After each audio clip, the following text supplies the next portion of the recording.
Constant Moutamba a été testé positif au poison. Nous, acteurs politiques de toutes tendances confondues, société civile, les hommes et femmes de médias, les hommes des dieux, la jeunesse et l'ensemble du peuple congolais, apportons notre soutien indéfectible et exprimons notre solidarité à ces jeunes ministres qui s'est distingué qualitativement dans le 100 premiers jours du gouvernement soumis. Ainsi donc, nous mettons en garde toute personne, réseau mafieux, qui travaille contre les intérêts de la République, en sabotant l'œuvre salvatrice du ministre Moutamba menée au profit du peuple. Nous demandons instamment aux hommes de Dieu de faire monter des prières de supplication en faveur de son serviteur, le ministre Constant Moutamba, car il est écrit: la justice élève une nation, et toute arme forgée contre toi sera nulle et sans effet. À la jeunesse congolaise de demeurer vigilante et de se mobiliser tous azimuts pour accompagner les ministres qui représentent le jeune Congolais au sein du gouvernement. C'est un jeune de 36 ans. Le gouvernement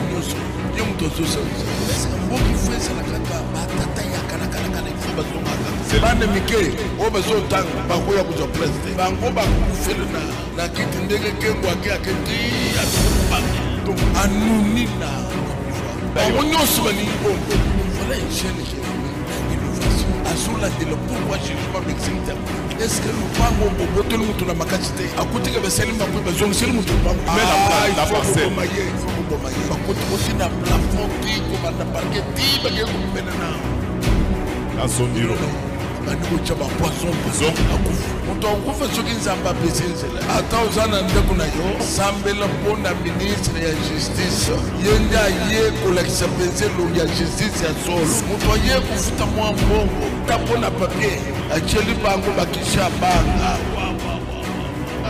ni question de mettre dans la poche tokovi au niveau ya mboka akuti barezo ya baji un magistrat, autre comme pas où il on dit qu'ils ont créé l'inconnu. Et c'est bavon hic, et c'est bavon hic.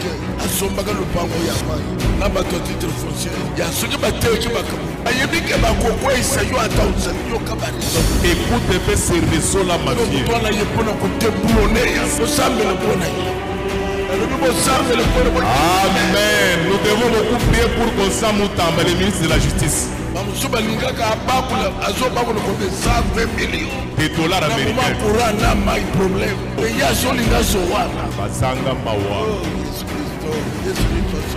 Ito pesibino mbote o ezali PCK TV, la chaîne de profondeur. Ezali émission Yakoloba ezali tozana ba news oyo ezali ko régner Nathan oyo ezopesa pasi premier match to la Sabino liwa ya Ryan oyo moninga na ye abomaki ye na classe na école Sévigné oyo alimete to la Sabino ba image wana pe bomona bande ko ndenge balobi na ba parents na ndenge balobi epesi vraiment pasi to la Sabino pe ba image ya acteur politique minene ba telemi balobeli pona poison oyo ba poisonaki moko ya ba ministre biso ya justice ozali Constant Moutamba oyo aza sikoyo na kiba tozali koloba nde azoza ba traitement na ye approprié to la Sabino pe ba musicien ya Tim Wata oyo ya héritier Watanabe bazui ba visa na bango pona kobeta na scène musicale de Paris le 21 to la Sabino ba image wana po et ça la peut bien makasi bo s'abonner na PCK TV, la chaîne de profondeur, bo s'abonner na Nelly Asana TV et kozala bien makasi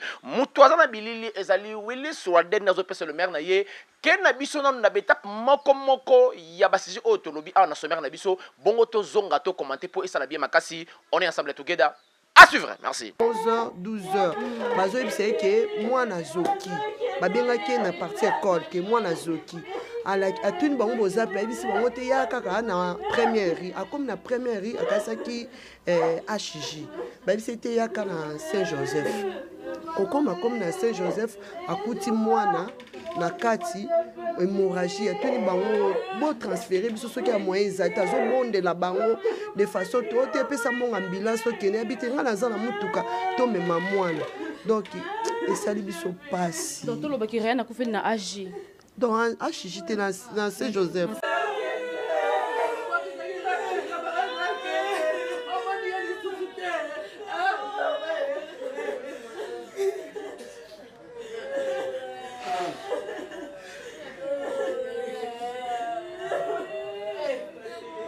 Petite dispute entre élèves le mardi. Une petite dispute entre élèves le mardi. Et puis, mercredi, le criminel en question, parce que moi, je ne l'appellerai jamais un enfant. Ce n'est pas un enfant, c'est un criminel. Mais est-ce que les parents étaient au courant de la dispute en question? Non, parce que sa mère dit que le mardi, après le drame, la dispute en question, lui, il est rentré à la maison comme si de rien n'était. Ils ont joué à la balle, ils ont joué tranquillement. Parce que sa mère a dit que d'habitude, quand il y a une petite dispute, ça fait même pas 2 semaines, c'est une semaine. Donc, une semaine, car elle est l'un des mois dans la classe. Donc, ils ne se connaissaient presque pas. Une semaine. Elle a dit que quand... Oui. Elle a dit que lui, quand il a un problème, il est peut-être dans son coin, il ne dira rien, il ne va pas parler. Et puis sa mère connaissait, et puis mais elle a dit qu'il était blanc comme neige, aucun problème. L'enfant joue, il rit avec ses frères, ses sœurs, il est tranquille. Pendant que le criminel, lui, de son coin, il a gardé ça dans le cœur. Il s'est dit que bon, je vais analyser mon plan. Je vais faire comment? Parce que si on va prendre l'effet que c'était une petite bagarre entre élèves, ça ne va pas marcher. C'est un criminel, c'est un psychopathe, cet enfant. Il s'est dit quoi? Moi, je vais rentrer à la maison, je vais prendre le bistouri, je mets ça dans mon sac. Comme on ne contrôle pas, personne ne saura que j'ai les bistouris. Il vient à l'école. Il ne va pas attaquer au moment de la récréation. Il ne va pas attaquer au moment où les amis peut-être partent à la toilette ou peut-être comme ça. Parce qu'il sait qu'à ces moments-là, les gens, les professeurs, les gens de la sécurité sont là autour. Et ce sont des gens d'assez grand gabarit qui, quand il va essayer d'attaquer, les gens pourront venir intervenir plus facilement. Il s'est dit, je vais faire quoi? Je vais attaquer pendant les moments où il est les plus vulnérables. Le moment de la sortie. Nous, comme un psychopathe, moi, je ne le vois pas comme un enfant. C'est un plan qu'il a élaboré minutieusement dans les millimètres près. Il vient, il attaque. Il attaque. D'après les témoignages, on dit que l'enfant qui est venu s'interposer, pour faire en sorte qu'il n'aille pas plus loin, il attaque aussi l'autre. Il attaque l'autre. Je viens de voir même à peine une photo. J'ai montré même à son frère qui est à côté. J'ai pensé que c'était Ryan. Il m'a dit que ce n'est pas Ryan, c'est son ami. Donc c'est que c'était grave. Le sang recoulait partout, bien étalé. Il est là. Donc c'était grave. Donc il attaque le deuxième. Et puis lui encore, peut-être, il voulait peut-être aider l'ami qui est venu l'aider. Paf, il lui donne encore un autre coup. Et c'est ça. Et puis l'école qui prend le corps de l'enfant qui est encore en vie, ils font quoi? Ils l'amènent à Saint-Joseph. Pourtant, Sévigné est non loin de HJ. Sévigné est non loin de HJ. Ils ne sont même pas à, je ne sais pas d'une distance de combien. À ce moment-là, c'est une urgence. Beaucoup de Bokangi, Sinzela, Bolexabi, Soto Katisa, Tokenkotika Mwana, a choc. Non. Et ils font quoi? Ils amènent le corps de l'enfant, ils ramènent ça. Et je vois rien, comment bien yo pe corps.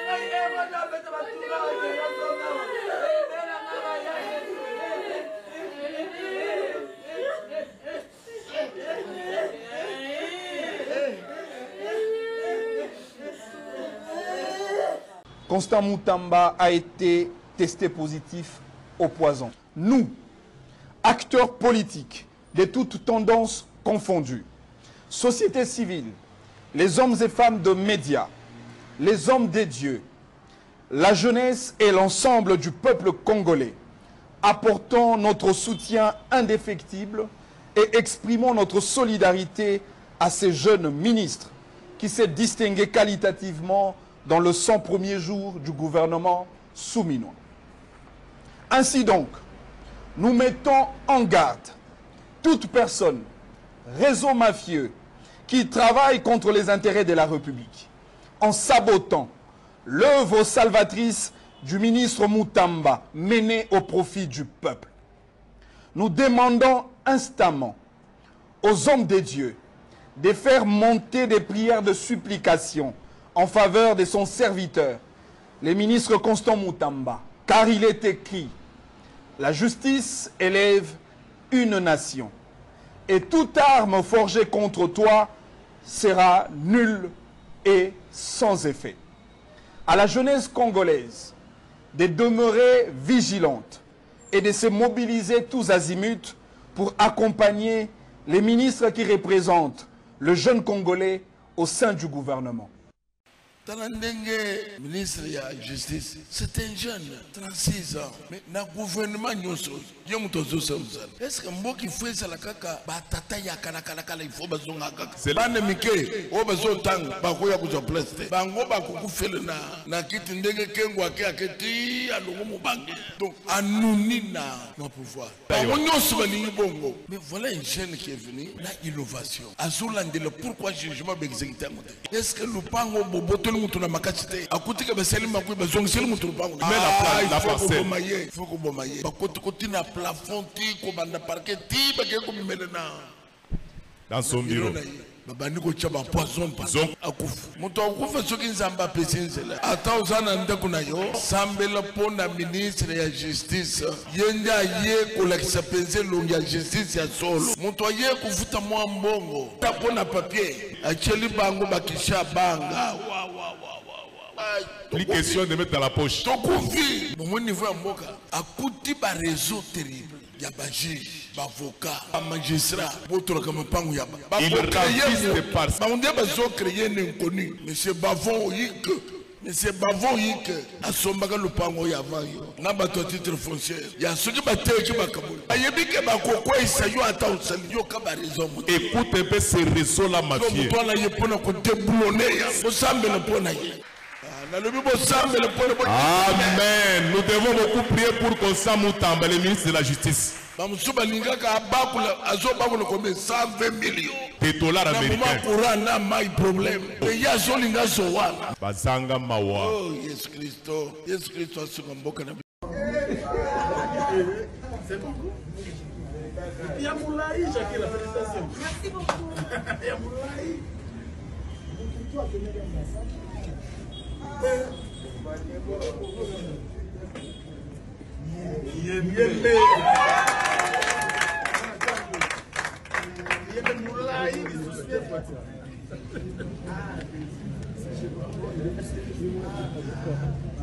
Hakim Solo, félicitations.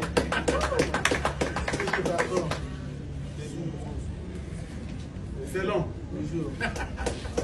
C'est la félicitation. Ah, Chief, je respire. Les bonbons de Madrid. Yamoulaï. Yo.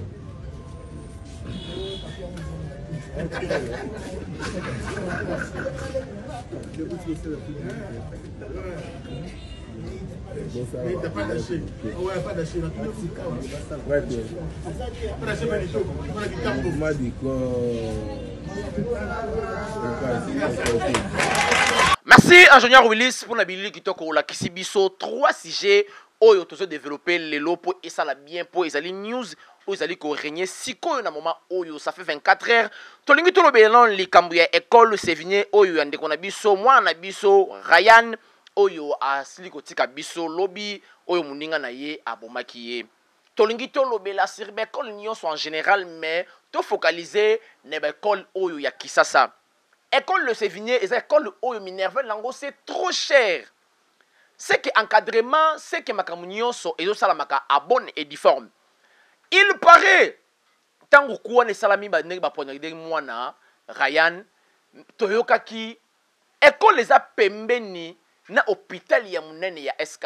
Mais ba memi mwana na hôpital mususu oyo et salaki que il fallait ambulancier ambulance pardon ambulance ezwa mwana pona traitement. Il paraît chauffeur kutu amonanité chauffeur akekota malewa et tout ezu batan ebele. Il paraît lisusu makila mwana esilaki famille mwana baza ba témoin de Jéhovah. Tout ça na maîtrise vraiment ya makambo ebele te, mais le pe oto yoki po mboka na tambolaka trop na makambo ebele ya koloba oyo alobaki mais to saka synthèse ya bongo. Il paraît sur les alais que non chauffeur akekota malewa. Hôpital o eza organisé. Est-ce que ba restaurant to mutu chauffeur ba pesa bango te que so na temps de service na yo okoki ko bouger te to ko sala activité mususu te alors oyebi ke ba kaya ka ebele wana ba intervention ya ka ebele ba urgence ya ka ebele oko sala musika ambulance na yo te. Deuxièmement, maman soki bande ko boza soki ba témoin de Jéhovah. Makambo de makala ngapi na zaka témoin de Jéhovah kala ndero so moko alinga akufa. Mais na bisu yo makile bazongisa ki makila na niveau moko po niveau e kamera okene so bala ndega makambo ba culture na bango na ba tradition na bango e ba témoin de Jéhovah mais to zanga ndeko wana tongo plus de 25 ans déjà passé mais ti siko une grande garçon azali ti siko tango bozo sala makambo na ba école boye bakaka ko fouiller ba saki ya bana eloko nini mona memi eloko nini ezali boye be kola kitoko ezali na mboka oyo mais minerval ezama mingi te ndeti école chrétienne béni oya honorable Nelly Lubuma école moko encadrement eza kitoko enseignement encadrement eza kitoko vérification ya bana basaki na bango eza kitoko makasi école chrétienne béni maman Nelly Lubuma na pesi mbote pe to souhaiter ba bonne guérison et pa ya ndeko na biso Hélène Lowa oyo azaki na problème maladie nzambe wana abikisa ye tozobeta sete mwana siko molima mwana epema na kima personnel mais famille ba comme na problème famille ba comme na perdement famille ba perdre ba pédale na bango biloba ba rekoma ebele pour mwana terme ke mwana ke classe babi une semaine ya pamba nga mwana ke na classe mais t'as la problème salimi na robeta sete pe nazo condamner mingi pe ba numéro 1 ya ba école wana to ba porter ya vision ba école wana to ba encadrer ya ba école wana boyeba kasoki bana ba ye na classe nini boko osana na bango surtout bana mikie ko encadrer bana mikie za moi pasi ebele mais lo lengi ya ko encadrer bana ezalaka bien pour minerval tellement na lesevinier eza trop cher mais encadrement na maramnyonso faut ezalaka bien pour esala pe bien makasi deuxième image wana bomoni ya bandeko ba acteur politique ne bazolobela makambo ya Constant Mutamba empoisonné mboka na biso pourquoi bolingaka moto ya malamu te mokonza mboka alobaki toza na problème ya justice eza malade justice ya mboka eza malade soko za na mbongo te on a droit ya raison te soko za na loko te on a droit ya raison te mais lelo Constant Mutamba ya pesi le maire na ye justice ya mboka esalaka musala. Mais pourquoi ça? Bazo sala bongo pona nini mutu oyo ayepo pesa le maire na ye mais batu tala niveau mutema mabe batu tala niveau ya kosala mabe po mutu akufa mais mutu ayeko changer moi implice ya mboka soki ba Constant Mutamba bongo bazalita 5 na mboko oyo mboka psiko zandi na ita toza na ngote mutu raison na ye akomaka na tort mutu aza na raison na ye akomaka na tort pour aza na ba capacité aza na mboka te aza na mbongo te plutôt aza na mbongo te mbongo ezate oza na raison te mbongo ezate oza na raison te mais ya lingaki asala ke non soko oza na raison na yo o bénéficier raison na yo soko oza na tort ato oza na mbongo oza na tort soko oza na raison oza na mbongo oza na raison mais autrement oyo mboka ndenge tamboli mabe Constant Mutamba ya pesi le maire na ye mais aza empoisonné na minute zoloba aza na kiba pour na ba traitement na ye approprié ezopesa vraiment pas si nzambe wana consoler pe abikisa ye azonga pe bien po na sima na ye ato ebiki kozala délige po ba ebiki mutu wana mtaza ba obayini talandela bato. Troisième sujet tozolobela makambo ba visa ya héritier Watanabe félicitations et pesi bien makasi et laksa ke non mboka na biso soko koti ba passeport na yo pour na koluka visa ba démarche bel et bien et que pour simba ndenge héritier simbi to souhaiter kaka ba bonne chance na scène musicale de Paris le 21 to yebi ke ekokende bien pe ekozala bien makasi nzambe wana apambola yo pe concerne yo elekapé bien makasi ezalaki émission ya koloba ezali nde topesi le maire na biso na PCK TV la chaîne de profondeur ekendaka bongo mba avant nyonso kovandisa bato tozolobela makambo kaka ya fondation na biso fondation PCK oyo eza mona botami sika mbe ba preuve eza ebele tozala na biso moko boya net bosunga biso tozala besoin vraiment ya ba partenaire bopesa le maire na bino kosala dépense partout bosala problème ezate mais place ya kolona place ya koseme ezali fondation PCK tosala ka ba don humanité tosunga ka ba veuve ba orphelin ba démunis pour le moment tozala nous na partenaire oyo aozala to chaque jour mingi et ozala chef Patrick Lusungu nandeko na ye mama na biso Jeanne Lusungu nzama pambola bino bango chaque temps tozala problème bazoyaka to bosani pété prêtre munene o déjà bon retour au pays o ezali ambassade bourgeois oyo ayebi musique génération 5 oyo ezana maboko na ye ambassade bourgeois to pesio mbote ye pasunga kabiso to bosani pété Yaouli Moucheni 40 ans de succès mais c'est munene ya mboka na biso tant to beta kapé porte soki aza na kisasa to aza plakta azalaka atindaka bato pepe contribution na ye Yaouli Moucheni to pesio mbote nzambe wana na motema oza nango apambola po esala pe bien makasi toke mbangu mbala moko na Angleterre koto makambo evandi koto makambo ezali tobosani te partenaire officiel oyo ezali ya boga leader distributeur automatique 35 ans ya bilamba Papa Miel mutu ya esengo ndeko ya batu kati na bonzambe 70 ans de pouvoir mais 35 ans kaka ya succès nango azali mannequin munene ya mboka oyo pesa international partout aza triple champion ya ba catalogue nyonso abetaka ya temps réel ozana besoin balatisa yo kende pe benga ye akolatisa yo akopeso ndenge ni directif ndenge ya kolata oyo ezali ya boga leader distributeur automatique motema zaka nango amour aza nango ya kopartager Zambe on a pambola yo to bosante molonga na yo oyo ezali mère SK double beauté la sicrière de Kwilungongo na pesio mbote balobi keba kolinga mingi WhatsApp kolinga YouTube kolinga Imo olamba pondu basangisa na makasu keba bayaki na tembe bazunga kina konzima makasi bafalina ba Gibson basepelaki baya ya boga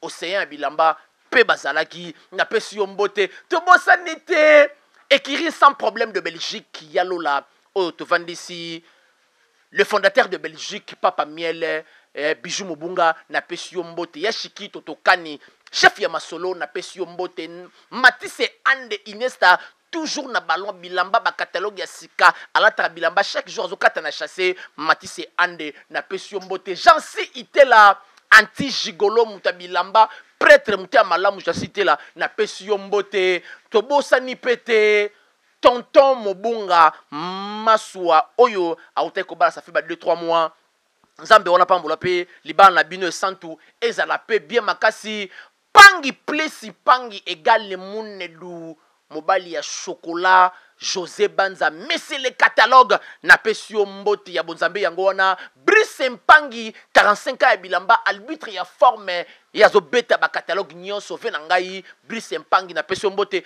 molonga na yo mama Jani Pangi mère ya Kiboba na pesio mbote ya bolamu yango wana tobosanite les prophètes internationaux na bamboka nyonso azo sakola mosala nzambe ya nguya pe ya puissance Israël mutu nzambe abali ya chachi na Église universelle de Jésus-Christ de Londres abali ya chachi na pesio mbote prêtre la zamoro na ngaba oyo ezali bao original na pesio mbote ya bolamu yango wana toyeko souhaiter bonne guérison na journée semene ya mboka na biso o azali pe mwana ya fondation PCK dadi nzambe wana abikisa yo pe akangola yo tobosani te lisu ya mboka na kati ya OCC Charles Mandosi prêtre lisu ya mboka Charles Mandosi na pesi yo mbote tobosani te couple kati na bonzambe mbeya zali komanda ya Jemi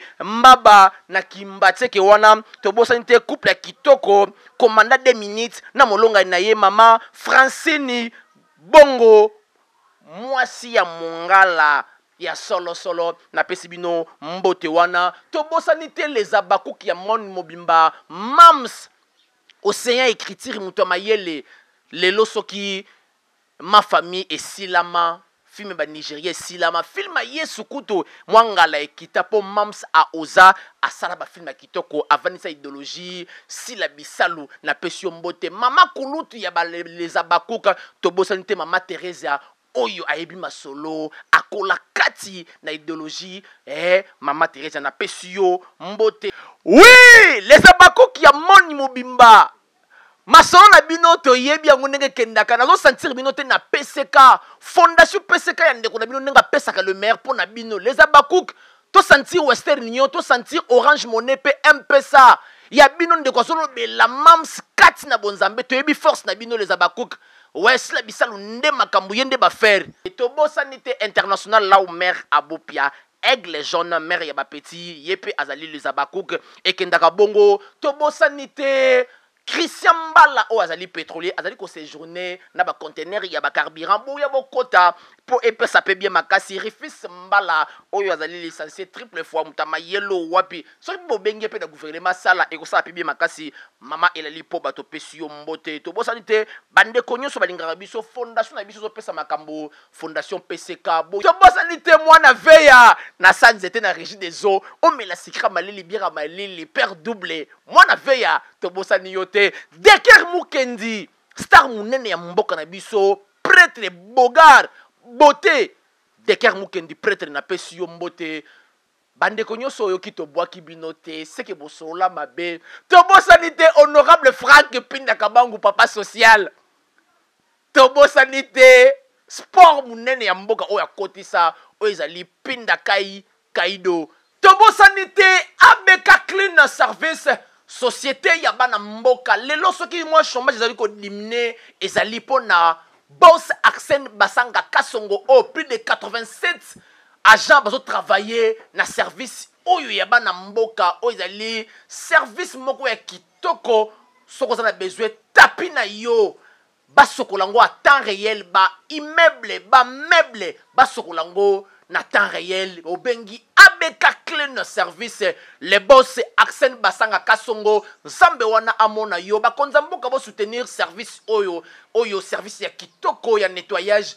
oyo azo diminuer chômage na kati ya mboka ABK Clean Service ya mo boss Arsène Basanga Kasongo prêtre to kutena bino na bemission mususu mutasala na bilili zaki Willis Walder oyo kalamingi ta osala mariage awa coutumier na yeza le 27 septembre on est ensemble together à souffre société ya bana mboka eye ABK Clean Service société oyo pesaka le meilleur société ya nettoyage oyo e nettoyaka ba immeuble ba meuble bakaro pe bandaku soko zona besoin ndaku na yo engenga benga société ya bana mboka ABK Clean Service na domaine oyo batante pona kobomba mituka pe azali ezali le boss Arsène Basanga Kasongo yende mukolo ABK Clean Service soko zona besoin de contact au comment on appelle la profondeur numéros en place